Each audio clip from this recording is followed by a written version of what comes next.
تو جھک کر گل بانو کے ماتھے پر عقیدت بھرا بوسہ دیا۔ کیسا ہے ہمارا گل؟ طبیعت کیسا ہے اب؟ ہمیں تو ڈرا ہی دیا تھا، ہمارا سانس ہی اٹک گیا تھا اپنی خانم کے لیے۔ گل بانو حمزہ کے لہجے میں اپنے لیے فکر مندی دیکھ کر مسکرائی۔ الحمدللہ خان، میں ٹھیک ہوں۔ گل بانو کے چہرے پر مسکراہٹ سجی تھی اور ایسا ہی جواب سن کر، خان ہمارا بیٹا کیسا ہے؟ آپ نے ہمارے گھر میں ہمارے بیٹے کا بتایا؟ مورے کو وہ کتنا خوش ہوگا نا؟ گل بانو نے حمزہ سے اپنے ننھے مہمان کے بارے میں پوچھا۔ گل بانو کے پوچھے گئے سوال پر حمزہ نے لمبی سی سانس خارج کی اور گل بانو کے ہاتھ تھام کر چوما جس میں خون کی ڈرپ لگی تھی۔ گل، ہمارا بیٹی ہوا ہے، بالکل تمہارے جیسا، ہماری شہزادی آیا ہے۔ بیٹی کا سن کر گل بانو کے چہرے پر خوف کا سایہ لہرایا۔ حمزہ نے گلابی کمبل میں سوئی ہوئی مومی گڑیا کو اٹھایا جو سکون سے سوئی ہوئی تھی، سفید و سرخ روئی جیسے، بھرے بھرے گال جو گلاب کی مانند کھلے ہوئے تھے۔ حمزہ نے بے ساختہ اس سوئی ہوئی مومی گڑیا کے گالوں پر نرمی سے بوسہ دیا۔ حمزہ کی ہلکی سی داڑھی کی چبن سے وہ مومی گڑیا کسمسائی اور چہرے کے زاویے بگاڑے، جس کو دیکھ کر حمزہ کو وہ بہت پیاری اور معصوم سی لگی۔ حمزہ نے اس مومی گڑیا کو گل بانو کے قریب کیا۔ خان، گل بانو کی زبان لڑکھڑا گئی، آنکھوں سے آنسو لڑیوں کی صورت بہتے چلے گئے، جسم میں ہولے ہولے لرزش طاری ہو گئی۔ مورے، ان کو تو وارث چاہیے تھا، وہ ہمارا معصوم سی گڑیا کو ختم کروا دے گا، وہ کبھی بھی بیٹی کو قبول نہیں کرے گا۔ گل خوف کے مارے لرزتے ہوئے بولی۔ خان، آپ کیوں چپ ہے؟ آپ کچھ بولتا کیوں نہیں؟ گل بانو نے حمزہ کی قمیض کو پکڑتے ہوئے جھنجھوڑا تھا، بھوری آنکھوں میں سرخی گھلی تھی۔ حمزہ نے گل بانو کے ہاتھ تھامتے ہوئے اپنے سینے میں بھینچ لیے۔ گل میرا جان، کچھ نہیں ہوگا، ہم ہیں نا، ہم اپنی کڑیا کی خاطر سب سے بٹ جائے گا، تم فکر نہ کرو۔ حمزہ نے گل کو دلاسا دیتے ہوئے اس کی پیٹھ پر ہاتھ پھیرا، لیکن دل ہی دل میں اس نے اچھائی کی دعا بھی کی تھی، کیونکہ وہ بھی اپنے خاندان کو اچھے سے جانتا تھا، جہاں بیٹی کو منحوس سمجھا جاتا تھا۔ مگر اپنے سارے خیال جھٹک کر گل بانو کی طرف متوجہ ہوا، جو روتے ہوئے لرز بھی رہی تھی۔ اچھا میرا جان، تم رونا بند کرو اور ان باتوں کو ختم کرو۔ یہ بتاؤ کہ نام کیا سوچا ہے تم نے ہمارا شہزادی کا؟ حمزہ نے دوبارہ سے اس لال گلابی گڑیا کو اپنی باہوں میں اٹھاتے ہوئے گل بانو سے پوچھا۔ حمزہ کی بات سن کر گل بانو کا سر نیچے کی جانب جھکا تھا۔ خان، ہم نے تو بیٹے کا نام سوچا تھا، ہم کو تو نہیں معلوم تھا کہ ہمارا پہلا اولاد بیٹی ہوگا۔ گل بانو کے جھکے چہرے پر ہلکی سی ندامت چھائی تھی۔ تم نے نہیں سوچا، لیکن ہم نے سوچا ہے، ہمارا گڑیا کا نام جانان حمزہ خان ہوگا۔ حمزہ کے لہجے میں بے پناہ پیار تھا، جبکہ معصوم سرخ و سفید چہرے پر خوشی سے گلال کھلا تھا۔ گل، تمہیں پتہ ہے جانان کا مطلب کیا ہے؟ حمزہ نے دوبارہ سے جانان کی روئی جیسے گالوں پر نرمی سے لب رکھے۔ نہیں خان، ہم کو نہیں معلوم۔ گل بانو نے لا علمی کا اظہار کیا تو حمزہ نے مسکرا کر سر اس بات میں ہلایا۔ جانان کا مطلب ہے دل اور جان، ہمارا گڑیا ہمارا دل بھی ہے اور جان بھی۔ کمبل میں سوئی ہوئی معصوم سی مومی گڑیا مسکرائی تھی، اس کی پھولی ہوئی گالیں اور دونوں گالوں میں پڑتے ہوئے گڑھے یہاں ہوئے، دونوں ماں اور باپ نے ماشاءاللہ پڑھا۔ 2 دن بعد حمزہ اور گل بانو گاؤں اپنی حویلی کو لوٹے تھے، جہاں دھوم دھام سے ان کی حویلی میں استقبال ہوا تھا۔ حمزہ اور گل بانو نے سب کو سلام کیا تھا تو سب گھر والوں کی توجہ ان کی طرف ہوئی۔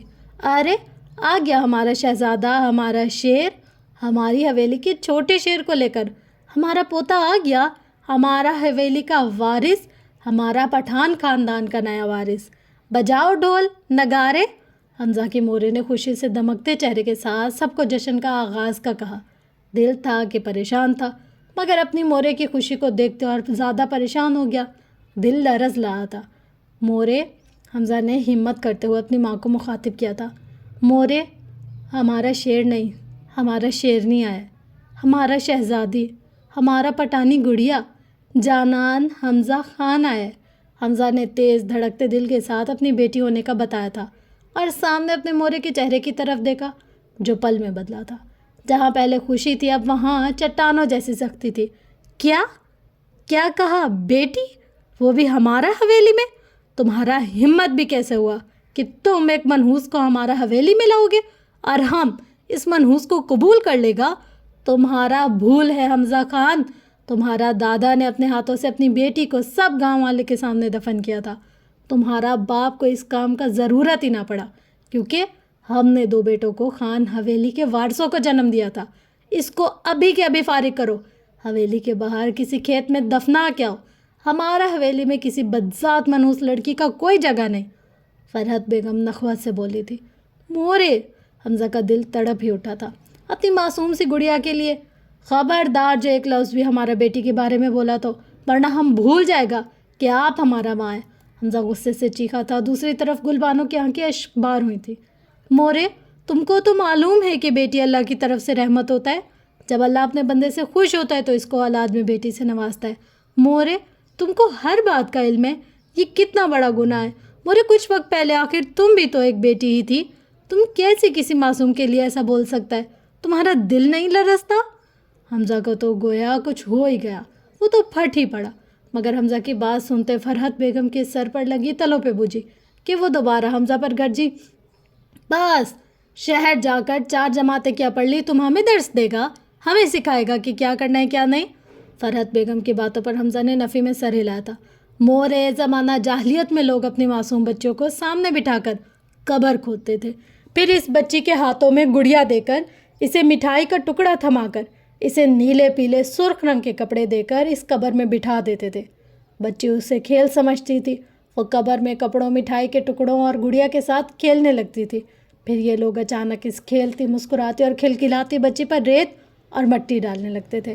بچی شروع میں اسے بھی کھیل سمجھتی تھی، لیکن جب ریت اس کی گردن تک پہنچتی تو وہ گھبرا کر اپنے ماں باپ، اپنے اپنوں کو آواز دینے لگتی، لیکن ظالم باپ مٹی ڈالنے کی رفتار میں اضافہ کر دیتا تھا۔ یہ لوگ اس قبیح عمل کے بعد واپس گھر جاتے تو ان معصوم بچوں کی سسکیاں گھروں کے دروازے تک ان کا پیچھا کرتی تھی، لیکن ان ظالموں کے دلوں پر تالے تھے، ان کے دل نرم نہیں ہوتے تھے۔ بعض ایسے لوگ بھی تھے جن سے اسلام قبول کرنے سے پہلے ماضی میں ایسی غلطیاں ہوئی تھی۔ ایک دفعہ کا واقعہ سنایا، میں اپنی بیٹی کو قبرستان لے جا رہا تھا، بچی نے میری انگلی پکڑ رکھی تھی، وہ باپ کے لمس کی وجہ سے خوش تھی، وہ سارا راستہ اپنی توتلی زبان میں مجھ سے باتیں کرتی رہی، وہ مجھ سے فرمائشیں بھی کرتی رہی، اور میں سارا راستہ اسے اور اس کی فرمائشوں کو بہلاتا رہا۔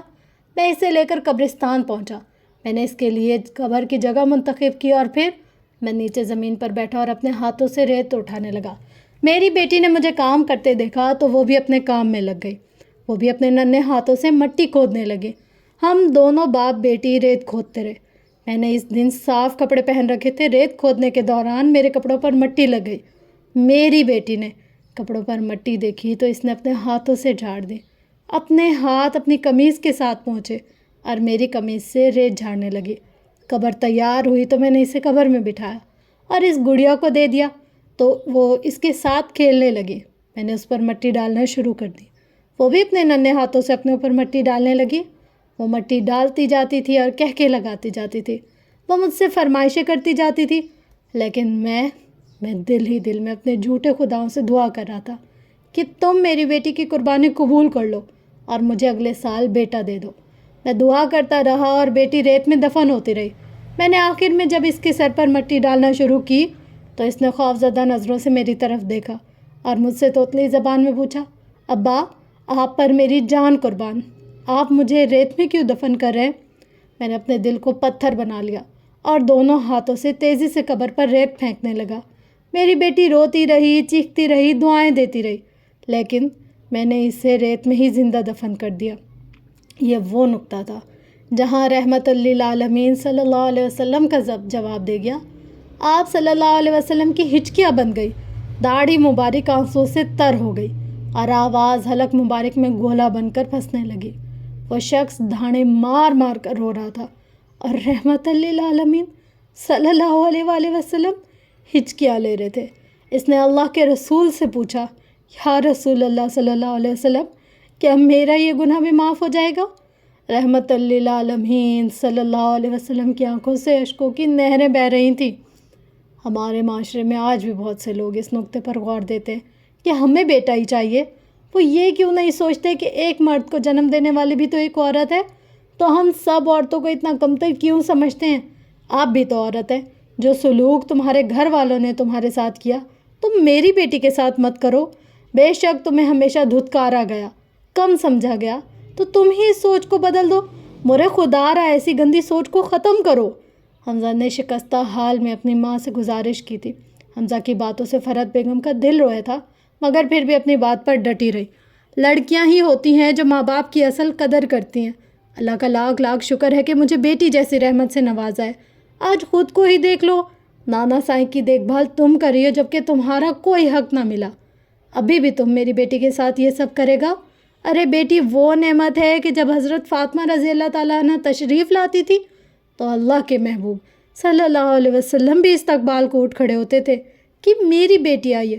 کچھ وقت کے لیے پوری حویلی میں سکوت چھا گیا، ہر آنکھیں نم تھیں۔ اس خاموشی کو فرحت بیگم کی صفاق آواز نے توڑا تھا۔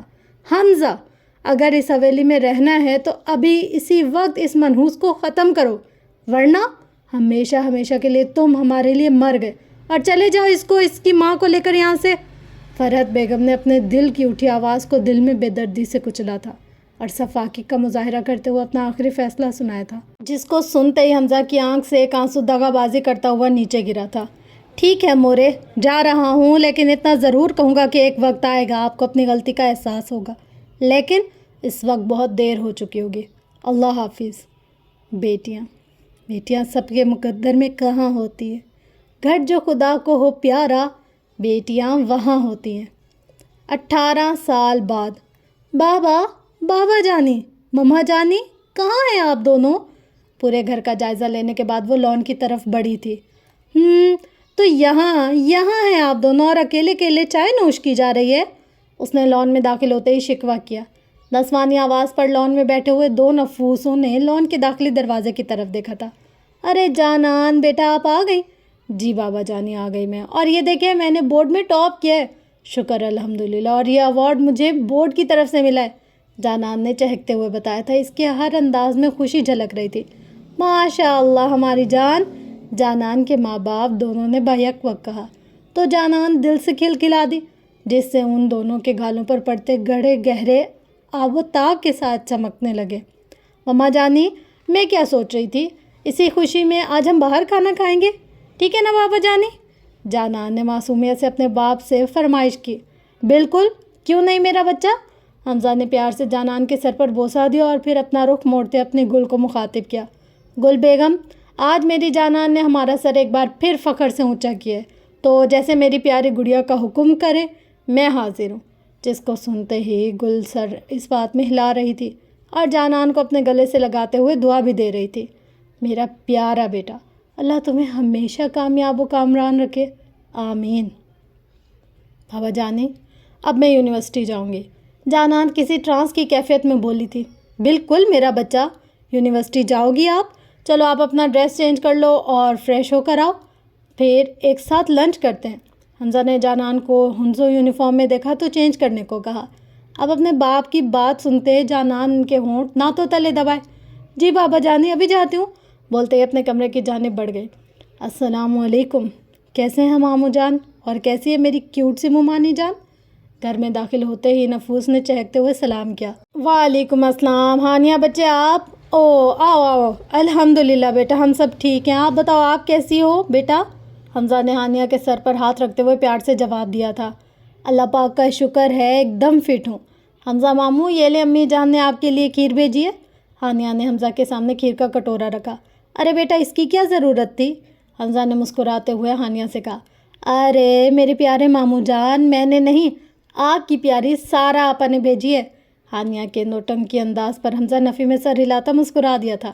سارا آپا کو میری طرف سے شکریہ ادا کرنا۔ حمزہ نے کھیر تھوڑی سی پیالی میں نکال لی تھی اور کھانا شروع کی۔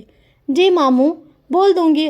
ہانیہ نے کسی راہ کی تلاش میں اپنی نظریں یہاں وہاں گھمائی تھیں، مگر نظر نہ آنے پر سامنے سے آتے گلبانوں سے ہی اس بارے میں استفسار کیا۔ ویسے ممانی جان، کیا جانو ابھی تک کالج سے نہیں آئی؟ ہانیہ نے پھیکے سے انداز میں گلبانوں سے پوچھا۔ بیٹا آ گئی ہے، بس اپنے کمرے میں فریش ہونے گئی ہے، ابھی آتی ہوگی۔ چلو جب تک آپ آ جاؤ ساتھ میں کھانا کھاتے ہیں۔ گلبانوں نے کھانا میز پر لگاتے ہوئے ہانیہ کو بلایا تھا۔ نہیں ممانی جان، کچھ دیر پہلے ہی کھایا ہے، میرے پیٹ میں جگہ نہیں ہے، آپ بس بسم اللہ کریں، میں جانو سے مل کر جاتی ہوں۔ ہانیہ گلبانوں کو جواب دیتی ہال میں رکھے سنگل صوفے پر براجمان اور ساتھ ہی اپنے فون میں غرق ہو گئی۔ کچھ ہی دیر میں جانان فریش ہو کر باہر آئی تو ہانیہ کو اپنے سامنے دیکھا۔ ارے ہانی تم؟ جانان نے جیسے ہی ہال میں صوفے پر ہانیہ کو بیٹھے ہوئے دیکھا تو بھاگتی ہوئی اس کے گلے آ لگی۔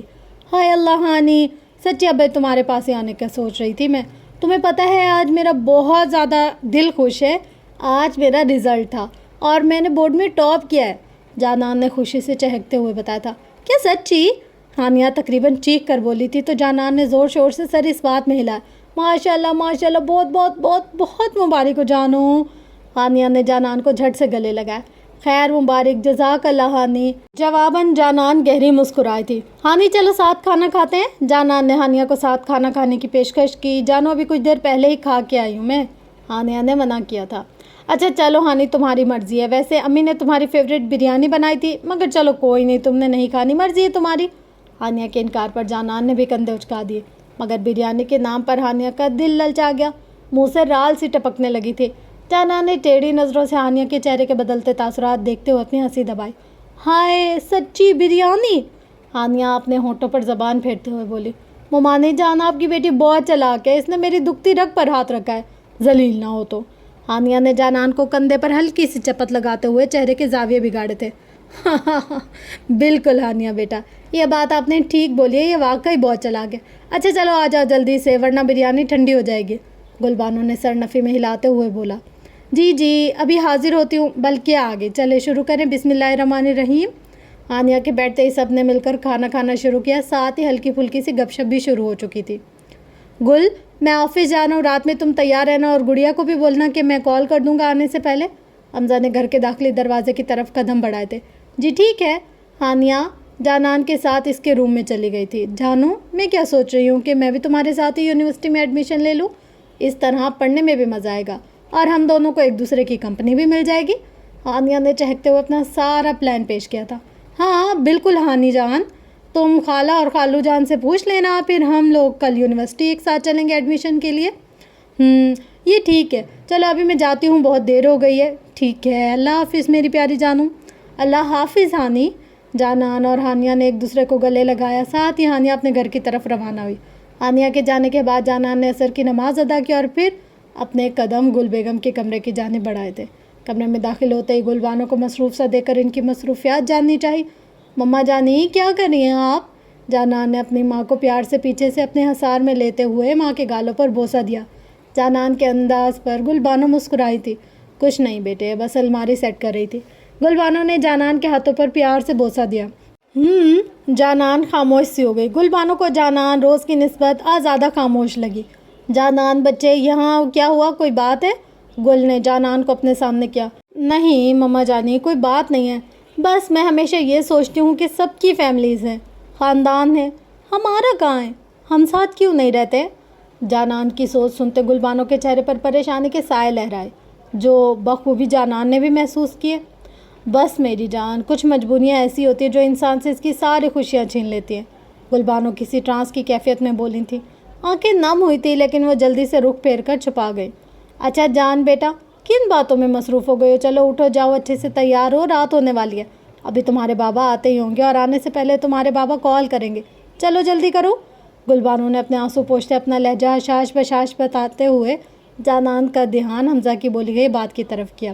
جی مما جانی، جاتی ہوں۔ جانان اپنے کمرے میں آتے الماری کی طرف بڑھ گئی، الماری سے کالے رنگ کا خوبصورت سا سادہ فراک نکالتی اور باتھ روم کی طرف چلی گئی۔ کچھ ہی دیر میں فریش ہو کر واپس آئی، آئینے میں اپنا عکس دیکھا، دودھیا رنگ، ہرنی جیسی بڑی بڑی شہد آنکھیں، اوپر گھنی پلکوں کی جھلر، بھرے بھرے سے گال، گالوں میں پڑتے گہرے گہرے گلابی ڈمپل، گلابی ہونٹوں کے نیچے چھوٹا سا کالا چمکتا ہوا تل، وہ بالکل پری پیکر تھی۔